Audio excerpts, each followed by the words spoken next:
तो फाइनली आप लोगों के बहुत सारे कमेंट्स, बहुत सारे कॉल और बहुत सारे व्हाट्सएप पे मैसेज को देखते हुए मैं फाइनली आप लोगों के लिए यूपी बोर्ड एग्जाम 2025 के लिए इंग्लिश का जो मॉडल पेपर है सॉल्यूशन के साथ लेकर आ चुका हूं। और आप इस वीडियो को पूरा वॉच कीजिएगा ताकि आपको पूरा आइडिया मिल जाए कि किस तरह से आपको क्वेश्चन पेपर को सॉल्व करना है। और इस क्वेश्चन पेपर को भी तैयार कर लीजिएगा क्योंकि इसमें जो भी क्वेश्चन मैंने प्रोवाइड किए हैं काफ़ी इंपॉर्टेंट है और काफ़ी वर्ष से जो है पूछे भी जा चुके हैं। तो मैंने इस पेपर को सॉल्यूशन के साथ आपको प्रोवाइड किया है ताकि आप अपने आंसर को भी फाइंड आउट कर सके जब आप आंसर इस क्वेश्चन पेपर को सॉल्व करके जो है लिखते हैं। तो और एक चीज़ मैं बताना चाहूँगा कि अगर आप बोर्ड एग्जाम में जो है इंग्लिश की कॉपी में कैसे लिखें ताकि आपको पूरे अंक मिले, तो अगर आप पूरा यह वीडियो चाहते हैं कि किस तरह से बोर्ड एग्जाम की कॉपी में लिखना है तो कमेंट कीजिएगा। मैं नेक्स्ट वीडियो इसी टॉपिक पर आप लोगों के लिए ला दूंगा ताकि आप अच्छे से बोर्ड एग्जाम में इंग्लिश की कॉपी पे लिखें ताकि आपको पूरे अंक मिल सके। तो देख सकते हैं पेपर का इंटरफेस कुछ इस तरह से है। इसी तरह का पेपर आपको जो है देखने को मिलेगा बोर्ड एग्जाम में। तो चलिए जल्दी से आगे बढ़ते हैं। और यहाँ पर जो इंस्ट्रक्शन है ऑलरेडी आप लोग जानते ही होंगे क्योंकि आप लोगों ने प्री बोर्ड का एग्जाम दिया हुआ है, तो आपको आइडिया होगा कि क्या कुछ पेपर का पैटर्न होता है। तो सेक्शन ए से क्वेश्चन स्टार्ट हो रहा है जिसमें रीडिंग से संबंधित क्वेश्चन है। पहला क्वेश्चन कह रहा है read the following passage and answer the questions that follow, अर्थात आ रहे गद्यांश को पढ़िए और नीचे के प्रश्नों के उत्तर दीजिए। तो यह गद्यांश आपको पढ़ना है। यह एक अनसीन पैसेज होता है अर्थात अपठित गद्यांश होता है। इस अनसीन पैसेज को आपको पढ़ने के बाद जो इससे बेस्ड क्वेश्चन पूछे जाएंगे उनके आंसर आपको लिखना होगा इसी अनसीन पैसेज के आधार पे, ठीक है। तो यहाँ पर देख सकते हैं लिखा गया है early rising lead to health and happiness, the man who rises late can have little rest in the course of the day. यह पूरा पैसेज आप पढ़िए, इसका अर्थ फाइंड आउट करने का प्रयास कीजिए। अगर आपको कोई भी वर्ड न समझ में आए तो आप इस पैसेज के भाव के अनुसार उसका अर्थ निकालने का प्रयास कीजिए, ठीक है। इसी तरह आप इस पैसेज को पूरा पढ़ लीजिएगा और उसके बाद आप जो नीचे क्वेश्चन पूछे जाएंगे उनके आपको जो है उत्तर इसी पैसेज के आधार पे लिखना होगा।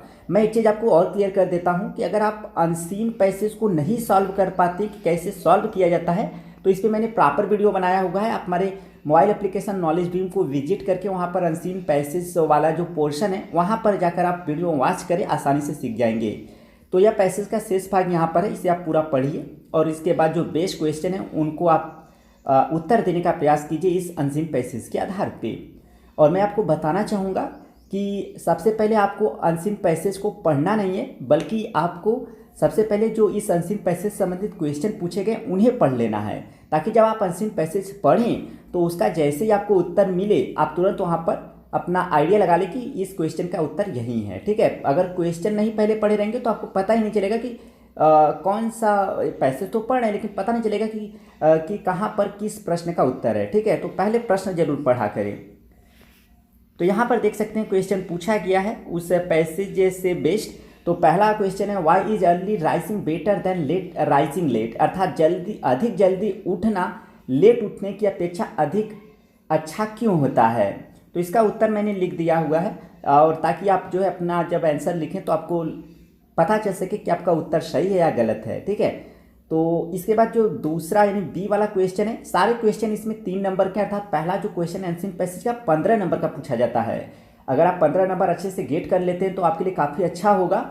और पूरा मार्क्स गेट अगर आप करना चाहते हैं तो अनसीन पैसेज को सॉल्व करने आपको आना चाहिए। तो मैंने आपको बताया कि आप हमारे मोबाइल एप्लीकेशन नॉलेज बीम को प्ले स्टोर से डाउनलोड कर ले, लिंक वीडियो को डिस्क्रिप्शन में। वहाँ पर मैंने अनसीन पैसेज को सारे टॉपिक्स टीच किया है कि कैसे आपको पढ़ाना है, आपको जो है कैसे तैयारी करना है, कैसे पढ़ना है। और साथ ही साथ आपको वहाँ पर इंग्लिश प्रोज, पोएट्री सप्लीमेंट्री और इंग्लिश ग्रामर के PDF नोट्स भी देखने को मिल जाएंगे। इसके बाद जो बी वाला क्वेश्चन है why do some thinkers burn the midnight oil, यहाँ पर सो लिखा है मिस प्रिंट हो चुका है, यहाँ डू है, ठीक है। तो इसका जो उत्तर है यहाँ पर मैंने लिखा हुआ है, आप लोग देख लीजिएगा। पहले अपने उत्तर को लिखिए उसके बाद इसको जो है मैच कीजिए कि आपका उत्तर मैच कर रहा है कि नहीं, ठीक है। इसके बाद आपका सी वाला क्वेश्चन है what is the disadvantage of working at midnight, यानी मध्य रात्रि में काम करने की क्या डिसएडवांटेज है, क्या हानि है। तो यहाँ पर इसका उत्तर मैंने लिखा हुआ है, ठीक है।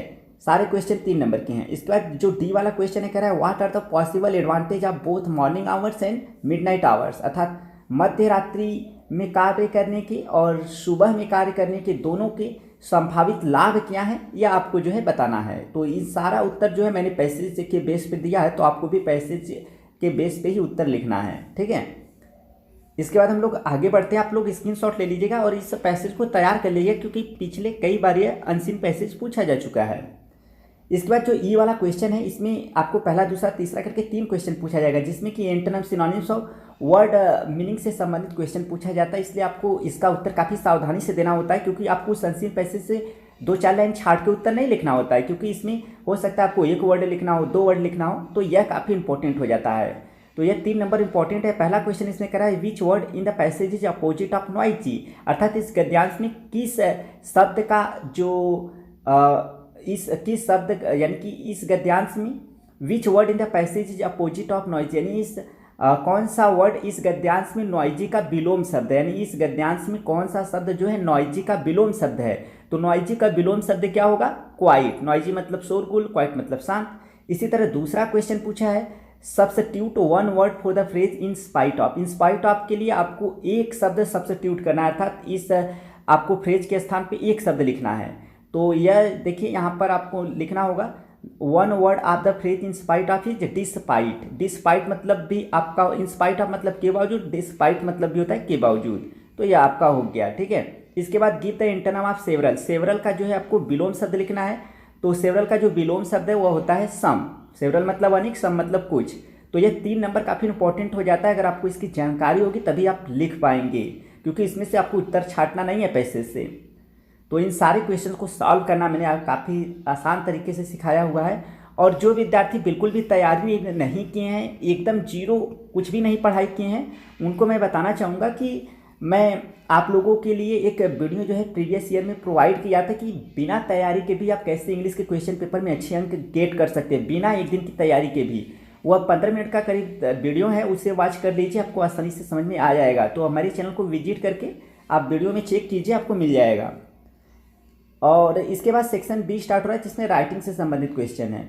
और इसमें जो है आपको आर्टिकल लिखने के लिए कहा जा रहा है 100 से 150 शब्दों में। तो आप जब भी लिखें 150 शब्दों के ऊपर ही लिखें या 150 शब्द के आसपास लिखें, ताकि आपको पूरे अंक मिले, क्योंकि यह 10 नंबर का क्वेश्चन है।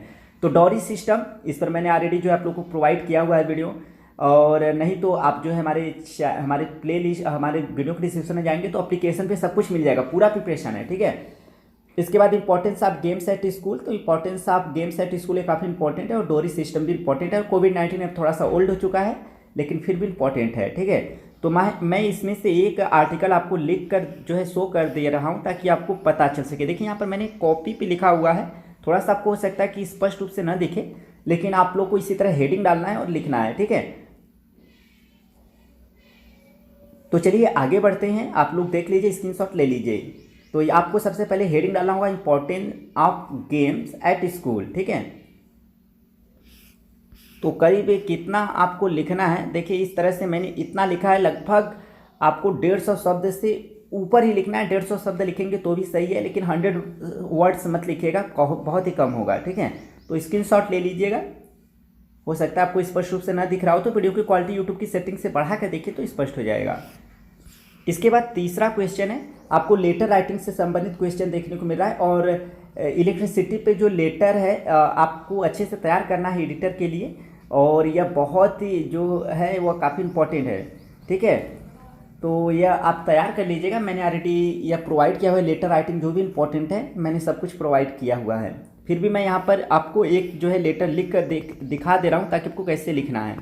देखिए यहाँ पर इस तरह से, the water works department Varanasi, इस तरह से आप देख सकते हैं, सब्जेक्ट डाल के इस तरह से आपको लिखना है, ठीक है। इसके बाद हम लोग बढ़ते हैं आगे और देखते हैं जो सेक्शन सी में ग्रामर वाले क्वेश्चन हैं उनको। तो ग्रामर का प्रिपरेशन मेरे चैनल पे ऑलरेडी कई वर्षों से पड़ा हुआ है। अगर हमारे प्लेलिस्ट में चेक करेंगे तो आपको पूरा ग्रामर का प्रिपरेशन देखने को मिल जाएगा। और मैं आपको बताना चाहूँगा कि अगर आप जो है क्लास 12 के बाद इंग्लिश स्पोकन इंग्लिश का प्रिपरेशन करना चाहते हैं, क्योंकि मॉडर्न टाइम में स्पोकन इंग्लिश काफ़ी इंपॉर्टेंट है। अगर आपको इंग्लिश जो है काफ़ी अच्छे से स्पीक करते हैं तो आपके लिए काफ़ी जो है जॉब मिलने के चांसेस बढ़ जाते हैं। अगर आप इंग्लिश स्पोकन की तैयारी करना चाहते हैं क्लास 12 के बाद, तो मैं अप्रैल से जो है स्टार्ट करने वाला हूँ। तो स्पोकन इंग्लिश इसी चैनल पर, तो आप लोग जो है चैनल को सब्सक्राइब कर लीजिएगा, बेल आइकन को प्रेस कर लीजिएगा, ताकि आप हमारे चैनल से जुड़े रहें और बोर्ड एग्जाम के बाद इंग्लिश की जो प्रिपरेशन कर सके स्पोकन इंग्लिश की, ठीक है। और बहुत सारे एग्जाम में जो है आपको पता है कि इंग्लिश के क्वेश्चन पूछे जाते हैं, इसलिए आप जो है इंग्लिश की तैयारी भी हमारे इस चैनल से कर सकते हैं। इसके बाद देख सकते हैं ग्रामर वाले में जो है आपको क्वेश्चन नंबर 4 में ABCD ऐसे करके क्वेश्चन मिलेगा। तो पहला इसमें जो यह कुल आपका 10 नंबर का क्वेश्चन है, क्योंकि इसमें 5 क्वेश्चन पूछा जाएगा, हर एक क्वेश्चन 2 अंक का रहेगा। तो यहाँ पर देख सकते हैं ये वाला क्वेश्चन है, one who abundance his religious faith is an, यानी वह व्यक्ति जो अपने अपने धार्मिक विश्वास को अबंडेंस त्याग देता है या छोड़ देता है, उसे एक शब्द में क्या कहते हैं। आप लोग अपने आंसर को फाइंड आउट कर लीजिए। यहाँ पर 4 विकल्प दिया गया है, या वन वर्ड सब्स्टिट्यूशन से क्वेश्चन जो है पूछा गया है। आपको इसका उत्तर मैं नीचे दिखा दूंगा, आप लोग पहले इसका आंसर फाइंड आउट कीजिए। इसके बाद the phrase pick holes in means क्या होता है, यानी पिक होल्स इन का क्या मतलब होता है। इस जो है फ्रेज का वाक्यांश का आपको अर्थ फाइंड आउट करना है। इसका भी उत्तर मैं आपको बता दूंगा, आप बेफिक्र रहें। मैंने इसका भी पूरा प्रिपरेशन कराया हुआ है। आइडियम एंड फ्रेज से ये आपका फ्रेजल वर्ब से रिलेटेड है। आइडियम एंड फ्रेज और फ्रेजल वर्ब का प्रिपरेशन भी मैंने कराया हुआ है। अगर आप मेरे चैनल से अच्छे से तैयारी किए हैं या मेरे एप्लीकेशन से, तो आपका एग्जाम काफ़ी बेटर तरीके से जाएगा। मैंने पूरा प्रिपरेशन कराया हुआ है। इसके बाद देखिए सी वाला जो क्वेश्चन है ये आपका सिनोनिम्स से है। सिनोनिम्स में आपको जो पर्यायवाची बताना है क्यूट का, और इसका उत्तर भी आपको नीचे मिल जाएगा। इसके बाद डी वाला जो क्वेश्चन है, यहाँ पर देख सकते हैं which word in this sentence is an error, यानी इस जो ऊपर वाक्य लिखा है the driver stood at the extreme edge of the rock, यहाँ पर किस वर्ड में गलती है। एक्सट्रीम तो ये सुपरलेटिव डिग्री आपका बनाया हुआ है, जबकि एक्सट्रीम ऑलरेडी सुपरलेटिव डिग्री होता है। तो एक्सट्रीम यहाँ पर जो है आपका गलत होगा। मैं आपको थोड़ा सा एक्सप्लेन इसलिए कर दे रहा हूँ ताकि उत्तर मैंने नीचे लिखा हो इसको इसलिए स्पष्ट कर दिया, क्योंकि नीचे आपको मैं क्लियर नहीं कर पाऊँगा, क्योंकि क्वेश्चन वहाँ नहीं दिखेगा। तो यहाँ पर एंटोनिम बताना है आपको वर्चू का। वर्चू मतलब गुण होता है, इसका विलोम शब्द बताना है। तो बहुत ही आसान है, आई होप आप लोग समझ गए होंगे। तो इसका सारे का उत्तर देखिए मैंने यहाँ पर लिखा हुआ है। तो पहला जो क्वेश्चन था जिसमें आपको विकल्प चुनना था वह था आपका अपस्टेट, जो कि अपने धार्मिक विश्वास को त्याग देता है, उसे हम लोग अपस्टेट बोलते हैं। इसके बाद जो फाइंड फॉल्ट विथ जो पिक होल्स था, pick holes in pick holes, तो उसका जो है यहाँ पर सही विकल्प है। पिक होल्स इन मतलब होता है आपका क्या, कमी निकालना। तो इसके बाद आपका जो एक्यूट था उसका सीवर हो गया। इसके बाद एक्सट्रीम तो मैंने वहाँ पर एक्सप्लेन किया था। इसके बाद जो वर्चू था उसका विष हो गया। वर्चू का आपको एंटोनिम्स लिखना था, तो यहाँ पर विष हो गया, बुराई। ठीक है। इसके बाद हम लोग बढ़ते हैं क्वेश्चन नंबर 5 की ओर। तो क्वेश्चन नंबर 5 में आपको देखिए नरेशन से संबंधित क्वेश्चन देखने को मिल रहा है ए वाले में। तो नरेशन मैंने ऑलरेडी टीच किया हुआ है, पूरा प्रिपरेशन है। एक बार आप हमारे मोबाइल एप्लीकेशन नॉलेज बुक को प्ले स्टोर से डाउनलोड कर लीजिए, लिंक वीडियो के डिस्क्रिप्शन में, वहाँ पर आपको देखने को मिल जाएगा। PDF वहाँ से आप अगर ले लेते हैं तो आपके लिए काफ़ी अच्छा रहेगा। तो यह देखिए किस तरह से क्वेश्चन पूछा गया। इनका उत्तर मैंने जो है नीचे लिखा हुआ है। इसमें 2 क्वेश्चन पहला दूसरा करके नरेशन का पूछा है, एक ही का आपको आंसर केवल लिखना है। इसके बाद बी वाले में जो है पहला दूसरा करके 2 क्वेश्चन पूछा है, जिसमें कि केवल एक का ही आपको आंसर लिखना है। आपका पहला क्वेश्चन जो ए वाला जो है नरेशन से है, और दूसरा जो है आपका सिंथेसिस से है। मैंने सिंथेसिस भी पूरी तरह से अच्छे से टीच किया हुआ है, प्ले लिस्ट में चेक करेंगे तो मिल जाएगा आपको हमारे चैनल के। इसके बाद सी वाला जो क्वेश्चन है ये आपका जो है ट्रांसफॉर्मेशन से है। इसमें भी आपको पहला दूसरा करके 2 क्वेश्चन पूछा है और इसमें से एक करना है। मैंने यह पूरा टॉपिक टीच किया हुआ है। इसके बाद डी वाला जो क्वेश्चन आपका सिंटेक्स से है, इसमें 2 क्वेश्चन पूछा है, किसी एक को करना है तो करे। इन सब का उत्तर आपको नीचे मिल जाएगा। ठीक है। इसके बाद ये वाला क्वेश्चन है जो आपका होमोफोन्स है, इसमें पहला दूसरा करके आपको देखने को मिल रहे हैं शब्दों के पेयर, तो इनका केवल एक का ही आपको वाक्य में प्रयोग करना है ताकि इनकी मीनिंग क्लियर हो जाए। तो होमोफोन्स भी मैंने टीच किया हुआ है, सारा टॉपिक टीच किया हुआ है। अगर आप लोग अच्छे से तैयारी की होंगे मेरे चैनल से तो आपका अच्छा तैयार होगा। देखिए मुझे काफ़ी कमेंट्स आ रहे थे सर मॉडल पेपर लाइए, इसलिए मैंने ये वीडियो आप लोगों के लिए ला दिया ताकि आप लोग जो है अच्छे से समझ पाएँ। इसके बाद क्वेश्चन नंबर 5 का जो सारा आंसर है देखिए इनडायरेक्ट ऐसे बनेगा, सिंपल सेंटेंस, उसमें से मैंने बी का पहला जो है बनाया हुआ है। इसके बाद सी वाला देख सकते हैं, इसमें पैसिव वॉइस बनाया है, और डी का जो दूसरा है उसे मैंने करेक्ट किया हुआ है जो कि आपका सिंटेक्स से क्वेश्चन है, और ई का जो पहला है उसमें जो पेयर ऑफ वर्ड्स हैं उनके यूज मैंने यहाँ पर किए हुए हैं। ठीक है। आप लोग स्क्रीनशॉट ले लीजिएगा ताकि आपको अच्छे से दिखे। वीडियो की क्वालिटी यूट्यूब की सेटिंग से बढ़ा लीजिएगा। और कैसे बोर्ड एग्जाम की कॉपी में लिखना है, अगर आप इसका वीडियो चाहते हैं कि ताकि आपको पूरे अंक मिले, इंग्लिश की कॉपी में कैसे लिखें एग्जाम में ताकि आपको पूरे अंक मिले, तो कमेंट कीजिएगा। मैं आपको इसके बाद वो वीडियो जो है प्रोवाइड कर दूंगा। इन दिनों मैं वीडियो नहीं डाल रहा हूँ यूट्यूब पे, जैसा कि आप लोग देख सकते हैं 1 साल से मैं बिल्कुल भी यहाँ पर वीडियो नहीं डाला हूँ, क्योंकि मैंने सारे टॉपिक्स टीच कर दिए हुए हैं, इसलिए मैंने कोई वीडियो जो है बनाना उतना ज़रूरी नहीं समझा। और मेरे पास टाइम भी थोड़ा सा उतना पर्याप्त नहीं मिल पा रहा था, इसलिए मैंने वीडियो नहीं डाले हैं।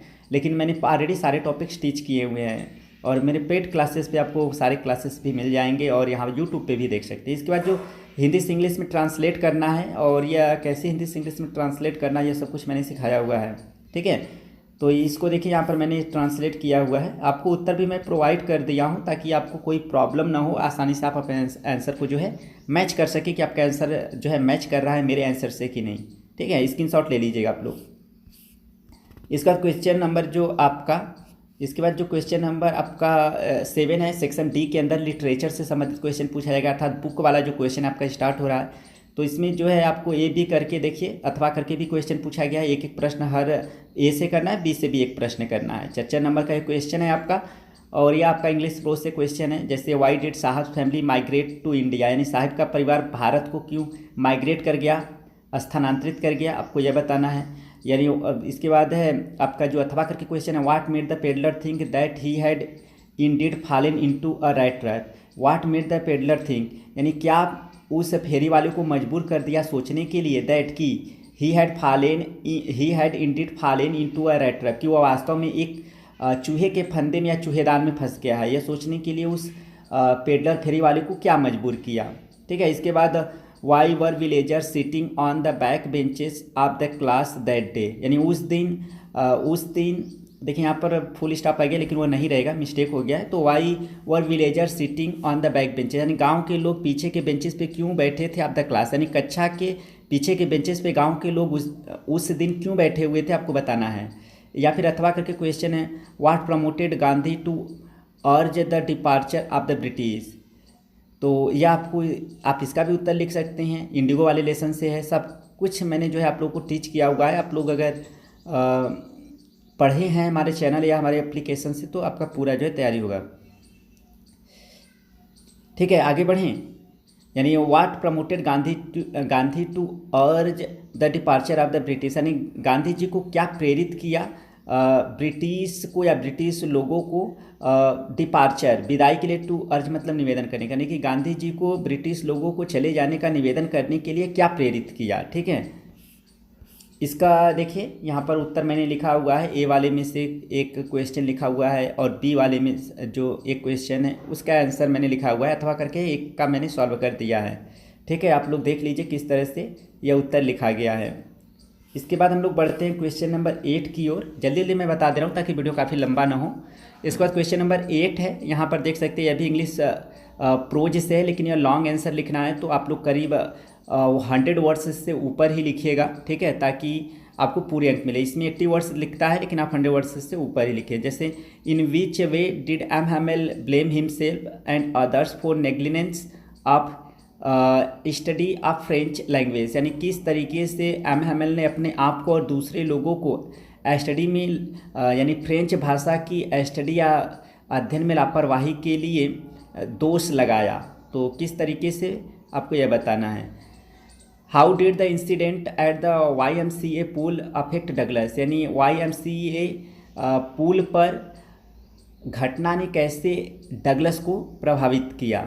तो डगलस को किस तरह से प्रभावित किया आपको बताना है। तो क्वेश्चन नंबर 8 का जो उत्तर है यहाँ पर मैंने लिखा हुआ है, आप लोग इसे देख लीजिए किस तरह से उत्तर मैंने लिखा हुआ है और आप लोग इसे तैयार भी कर लीजिए, काफ़ी इंपॉर्टेंट क्वेश्चन है। तो इंग्लिश प्रोज पोटी सप्लीमेंट्री इनके जो भी इंपॉर्टेंट क्वेश्चन है पूरा प्रिपरेशन मैंने कराया है। एक बार ज़रूर आप हमारे मोबाइल एप्लीकेशन नॉलेज बीम को विजिट करके देख सकते हैं। अगर आपको क्लास ज्वाइन नहीं करना है तो आप जो है यूट्यूब में ही प्लेलिस्ट में चेक करेंगे तो मिल जाएगा।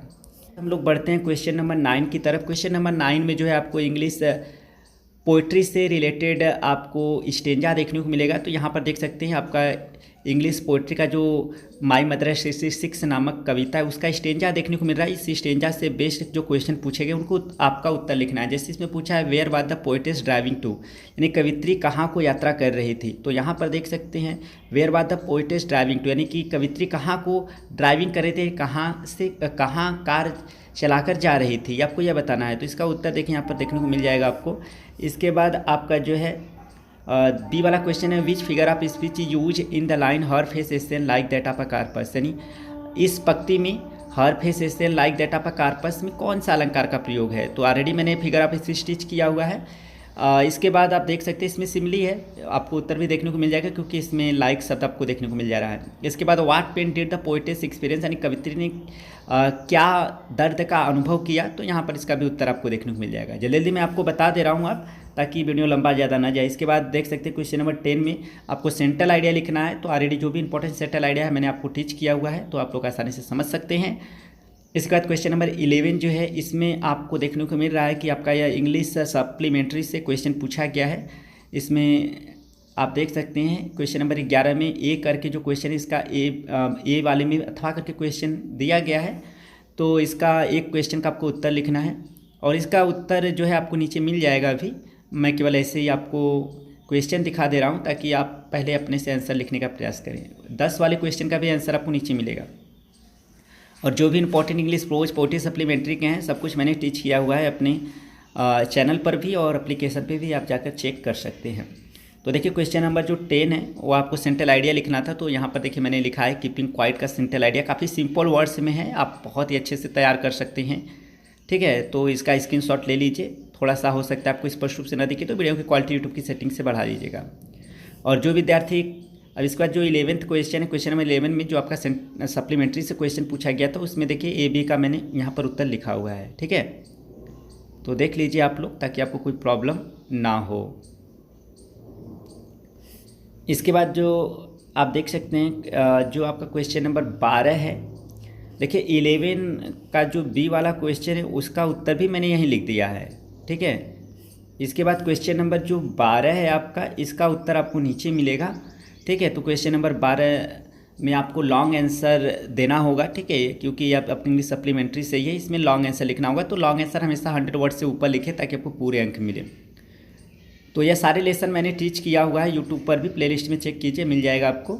और इसका उत्तर देखिए यहाँ पर है, मैंने उत्तर भी आपको यहाँ पर प्रोवाइड कर दिया है ताकि आप चाहें तो इस पेपर को भी अच्छे से तैयार कर लें, आपको यहीं पर उत्तर भी मिल जाएगा।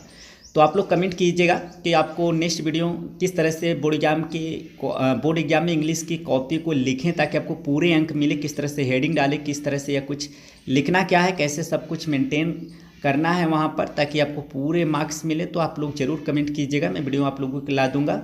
और अगर आप क्लास 12 के बाद स्पोकन इंग्लिश सीखना चाहते हैं तो चैनल को सब्सक्राइब करके रखिएगा, क्योंकि अप्रैल से आपको स्पोकन इंग्लिश का प्रिपरेशन यहाँ पर देखने को मिलेगा। क्योंकि आपको पता है कि इंग्लिश की इतनी इंपॉर्टेंस है किसी भी जॉब में अगर आप जाते हैं तो। और साथ ही साथ इंग्लिश ग्रामर का प्रिपरेशन अगर आप कॉम्पिटिटिव एग्जाम के लिए करना चाहते हैं तो भी चैनल को सब्सक्राइब कर लीजिएगा, क्योंकि मैं यहाँ पर कॉम्पिटिटिव एग्जाम के लिए इंग्लिश ग्रामर को टीच करने वाला हूँ आपका अप्रैल मंथ से। तो ठीक है, तो इस वीडियो में फिलहाल इतना ही। वीडियो अगर थोड़ा भी यूजफुल लगा हो तो लाइक कीजिएगा, काफ़ी हार्डवर्क किया गया है इसलिए वीडियो को जरूर आप और विद्यार्थियों को शेयर कीजिएगा और चैनल को जरूर सब्सक्राइब कर लीजिएगा। तो मिलते हैं नेक्स्ट वीडियो में, तब तक के लिए थैंक यू सो मच।